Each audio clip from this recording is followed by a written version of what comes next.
گرم گرم آنسو دسترخوان پر گرتے ہوں گے کہ جب امی تھی تو لقمے بنا بنا کے کھلاتی تھی. امی کے ہاتھ کی روٹی کس کو پسند نہیں ہوتی؟ امی کے ہاتھ کی دال اور سالن اور چاول کس کو پسند نہیں ہوتا؟ کیا اللہ کے رسول کو ماں کی یاد بے قرار نہ کرتی ہوگی؟ 6 سال کا بچہ سوئے کب؟ جب ماں سلائے. یہ بچہ جب سونے کے لیے بستر پر آتا ہوگا کیسے گرم گرم آنسو تکیے پر گرتے ہوں گے کہ جب امی تھی تو لویا ڈھا کے سلاتی تھی. کیسا درد زندگی میں آیا، کیسا دکھ زندگی میں آیا. کبھی تو اس بچے نے پوچھا ہوگا ارے لوگوں میں نے اپنے والد عبداللہ کو نہ دیکھا تھا، تم بتاؤ نا میرے والد عبداللہ کیسے نظر آتے تھے؟ کسی نے کہا ہوگا بڑے حسین تھے، بڑے جمیل تھے، بڑے خوبصورت تھے، بڑی شان والے تھے. بچے کا دل کیسے ٹوٹتا ہوگا. عجیب اللہ پاک کی حکمت ہے. اگر ماں کا انتقال 3 دن کے بعد ہوتا تو ظاہر سی بات ہے مکہ پہنچ جاتے اور قبر مکہ میں بنتی اور بچہ یوں کرتا ماں کی قبر پہ جا کر رو دھو کے اپنے دل کی تسکین کا سامان کرتا. لیکن قبر کے تقریباً 250 کلومیٹر دور جہاں پوری زندگی میں پہنچ نہ سکے 55 سال کے بعد اپنی ماں کی قبر پہ گزر ہوا تھا. حج کا موقع تھا، 60,000 صاحب آپ کے ساتھ میں تھے. آپ نے کہا بھائی قیمت ادھر لگاؤ، اپنی ماں کی قبر پہ گئے اور کئی گھنٹے بیٹھ کے اپنی امی کی جدائی پہ ہوئے. اور ایک مرتبہ مدینہ میں وہ خوبصورت جملہ کہا تھا درد بھرا جس سے آپ کے درد کی عکاسی ہوتی ہے. آپ نے فرمایا کاش میرے ماں باپ زندہ ہوتے، کاش میرے ماں باپ زندہ ہوتے، اور نہیں تو کم از کم میری امی تو ضرور زندہ ہوتی اور میں عشاء کی نماز کے مسئلے پر ہوتا اور سورہ فاتحہ شروع کر چکا ہوتا اور میری امی گھر میں سے مجھے آواز دیتی بیٹا محمد. میں اپنی ماں کی خاطر نماز توڑ کے حاضر ہو جاتا. ماں کا درد ابھی بھی تازہ ہے، ابا کا درد ابھی بھی تازہ ہے. 8 سال کے ہوئے حضرت عبد المطلب دنیا سے رخصت ہو گئے. پوتا دادا کی جنازے کے ساتھ چل رہا ہے، کیا کیفیت ہے؟ زاروں پتہ رو ہے، سر پہ ہاتھ رکھنے والا کوئی نہیں ہے. ابو طالب کی کفالت میں آ گئے. ابو طالب یہاں غربت بہت زیادہ تھی، روٹی کا انتظام نہ ہوتا تھا. وہ نبی جس کی برکت سے ہمیں کھانا ملا، وہ نبی جس کی برکت سے ہمیں پانی ملا، جس کی برکتوں سے ساری کائنات نفع اٹھا رہی، اس نبی کا کیا حال؟ 8 سال کی عمر، روٹی کا انتظام نہ ہوتا.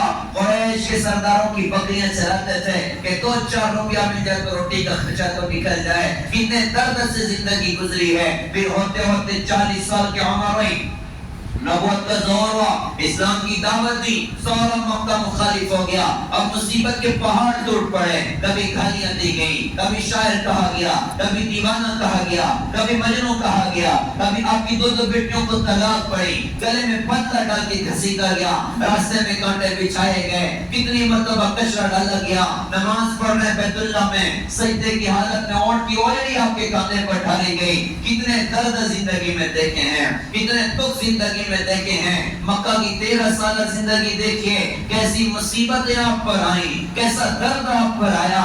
آپ تو آپ کے صحابہ کی پٹائیاں ہو رہی، آپ کے گھر والوں کی پٹائیاں ہو رہی. حضرت فاطمہ بہت چھوٹی تھی عمر میں، ایک مرتبہ روتے ہوئے گھر پر آ گئی. حضور بے قرار ہو گئے کہ بیٹی کیا ہوا؟ فاطمہ کہنے لگے ابو جان مجھے ابو جہل نے تماچا مارا ہے. اللہ کے رسول بھی رونے لگ گئے. ہمارا بھی بچہ کبھی گھر کے باہر مار کھا کر گھر میں آتا ہے، ہمارے دل پر کیسا درد اٹھتا ہے. آج اللہ کے رسول کی بیٹی فاطمہ کو ابو جہل بدبخت نے تماچا مارا، وہ رو کر آ گئی. حضور رونے لگ گئے. اپنی بیٹی فاطمہ سے فرمایا بیٹی جاؤ جا کے مکے کے سردار ابو سفیان سے کہنا کہ ابو جہل نے مجھے تماچا مارا. چھوٹی بچی تھی اور روتے ہوئے ابو سفیان کے پاس. ابو سفیان کافر تھے، بعد میں کلمہ پڑا. اللہ کے رسول کی بیٹی فاطمہ نے کہا ابو سفیان مجھے ابو جہل نے مارا. ابو سفیان کو بھی بڑا درد ہوا، آنکھ میں آنسو آ گئے. وہ سمجھ گئے کہ نالائق نے حضور کی نفرت میں ان کی بیٹی کو بھی نشانہ بنایا. کہ بیٹی فاطمہ میں تمہیں چل کے بدلہ دلواتا ہوں. انگلی پکڑا کے چلنا شروع کیا. ابو جہل اپنے ساتھیوں کے ساتھ میں بیٹھا. کہ بیٹی جاؤ فاطمہ ماں کے برابر سرابر کر لو. حضرت فاطمہ اٹھی ہیں، جا کر اس کو تماچا مارا اور واپس آ کے ابا جان سے کہا کہ ابو جان مجھے ابو سفیان نے میرا بدلہ دلوا دیا. اللہ کے رسول کی آنکھ میں آنسو تھے. اللہ پاک سے دعا کی کہ اللہ تو ابو سفیان کی اس نیکی کو کبھی فراموش نہ کرنا. اور ماں فرماتے ہیں اس دعا کی برکت سے اللہ نے ان کو بھی اسلام کی دولت عطا فرمائی. کتنے درد زندگی میں دیکھے، کتنے دکھ زندگی میں دیکھے. طائف کے مصیبت کا وہ پہاڑ ٹوٹا کہ آسمان کے فرشتے روئے اللہ تیرے حبیب کے ساتھ آج طائف کی وادیوں میں کیا کچھ ہو رہا ہے. وہ پتھر مار مار لہو لہان کر دیا، بے ہوش ہو کر گر گئے. زید بن حارثہ رضی اللہ عنہ کاندھے پر اٹھایا اور دوڑ لگے. عتبہ کا انگوروں کا باغ اللہ نے جانے کا موقع دیا. انگوروں کا باغ وہاں پر اللہ کے رسول کو بٹھایا. آپ ایک پتھر کا ٹیک لگا کے بیٹھے ہوئے ہیں اور بے ہوشی کی کیفیت ہے. عتبہ حضور کا جانے دشمن مکے کا بڑا سردار, اس کی بڑی چاہت تھی کہ کوئی موقع مل جائے میں حضور پاک صلی اللہ علیہ وسلم کو ختم کر دوں. آج موقع تھا کہ وہ اپنی چاہت پوری کر سکتا تھا, لیکن آپ کا حال دیکھ کر عتبہ کی بھی آنکھ میں آنسو آئے اور اس نے رو کر کہا کہ ہائے آج محمد ابن عبداللہ کے ساتھ طائف کے لوگوں نے کیا حال کر کے رکھ دیا. ان کا حال دیکھ کر دشمن بھی رویا تھا. آج ان کا دین مٹتا دیکھ کے امت کی آنکھ میں آنسو نہیں آتے. آج ان کی شریعت کو مٹتا دیکھ کے امت کی آنکھ میں آنسو نہیں آتے. آج ان کی امت کے نوجوانوں کو غلط راہوں پر جاتا دیکھ کر ان کی امت کی آنکھ میں آنسو نہیں آتے. اور اوروں کی بے دینی تو اور اپنے گھر کی بے دینی دیکھ کر ایمان والے کی آنکھ میں آنسو نہیں آتے. ان کا حال دیکھ کر دشمن کی بھی آنکھ میں آنسو آئے تھے. اس نے انگور کا ایک کوشت توڑا, لے کر جانے لگا کہ میں جا کر ان کو کھانے کے لیے دوں, لیکن غیرت اندر میں آ گئی. اپنے غلام عطاس کو بلایا, کہا عطاس ادھر آؤ, یہ انگور لو.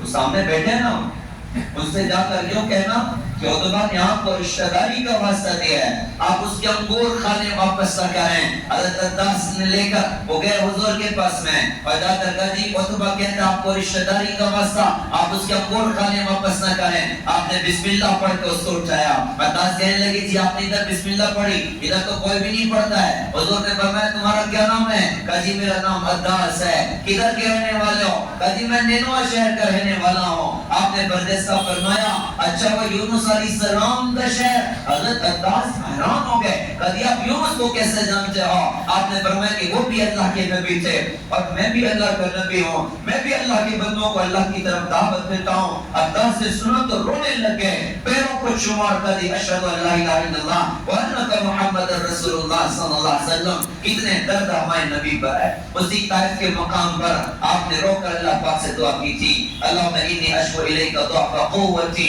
وقلت حیلتی واہوانی علی الناس. اللہ آج تجھ سے شکایت کرنے کو جی چاہتا ہے. آج تو نے مجھے کن کے حوالے کر دیا جنہوں نے مار مار میرا یہ حال کر دیا. کیا درد دیکھے ہیں زندگی میں, کیا دکھ دیکھے ہیں زندگی میں. مکہ لوٹے تو مکہ لوٹنا مشکل ہو گیا.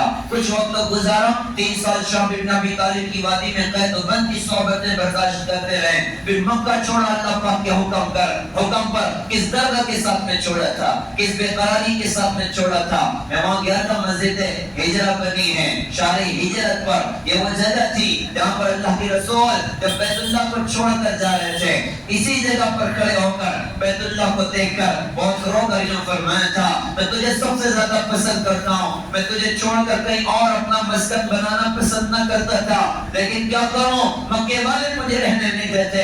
آج میں تجھے چھوڑ کے جا رہا ہوں. مکہ چھوڑ کے مدینہ چلے گئے. مدینہ میں بھی کیسا درد آ رہا ہے, کبھی بدر ہے, کبھی احد ہے, کبھی کچھ ہے, کبھی کچھ ہے. کتنے درد کی گھاٹیاں دیکھی, کتنے دکھ کی گھاٹیاں دیکھی. میرے بھائیوں یہ ایک درد تھا جو دشمنوں کی طرف سے حضرت محمد صلی اللہ علیہ وسلم کو پہنچا. اب وہ درد سناؤ جو دوسرا جو آپ کو اندر سے کھلاتا تھا, جو آپ کو اندر سے بے قرار کرتا تھا, وہ کس کا درد تھا, کس کے لیے بے قرار ہوتے تھے. آپ کو دیکھنے والے صحابہ, حیات الصحابہ میں ان کی روایت ہے, صحابہ کہتے ہیں حضور کیسے تھے, فرمایا کہ متواصل الاحزان, اللہ کے رسول ہمیشہ غمگین رہا کرتے تھے, دائما فکر, ہمیشہ فکر مند رہا کرتے تھے, لیست لہ راحت, کسی گھڑی آپ کو چین نہیں آتا تھا, طویل السکت, اکثر آپ اوقات خاموش رہتے تھے, لا یتکلم فی غیر حاجہ, بغیر ضرورت کی گفتگو نہ کرتے تھے. کس کا درد تھا اللہ کے رسول کو, کس کا غم تھا اللہ کے رسول کو, بیویوں کا تھا. ارشاد فرمایا یہ ساری کی ساری جنتی ہیں. اولاد کا تھا, فرمایا کہ یہ تو بھائی یہ تو بیٹی تو جنت کی عورتوں کی سردار بننے والی, حسن حسین تو نوجوانوں کے سردار بننے والے, حضرت ابوبکر, حضرت عمر, حضرت عثمان, حضرت علی, ان کا درد تھا. اور ان کے بارے میں تو جنت کی بشارتیں سنائی گئی. صحابہ کا درد تھا, وَكُلٌّ وَعَدَ اللَّهُ الحسنى, اللہ نے فرمایا آپ کے سارے صحابہ کو جنت عطا کروں گا. آپ روتے کس کے لیے تھے؟ آپ تڑپتے کس کے لیے تھے؟ آپ بے قرار کس کے لیے ہوتے تھے؟ یہ بات میں کہوں, یہ ضیاء الاسلام میں بیٹھا ہوا ایک نوجوان, اس کا درد تھا محمد رسول اللہ صلی اللہ علیہ وسلم کے سینے میں. اللہ میری امت کا کیا ہوگا, اللہ میری امت کا کیا ہوگا, اللہ میری امت کا کیا ہوگا. ساری زندگی امت کے درد کے ساتھ گزاری, ساری زندگی امت کی بے قراری کے ساتھ میں گزاری. اکثر امت کے لیے دعائیں کرتے ہیں. آپ کی بیوی حضرت امی جان عائشہ نے ایک موقع پر کہا کہ حضرت دعا کر دیجئے میرے لیے. آپ نے ہاتھ اٹھا کے ان کی مغفرت کی دعا فرمائی.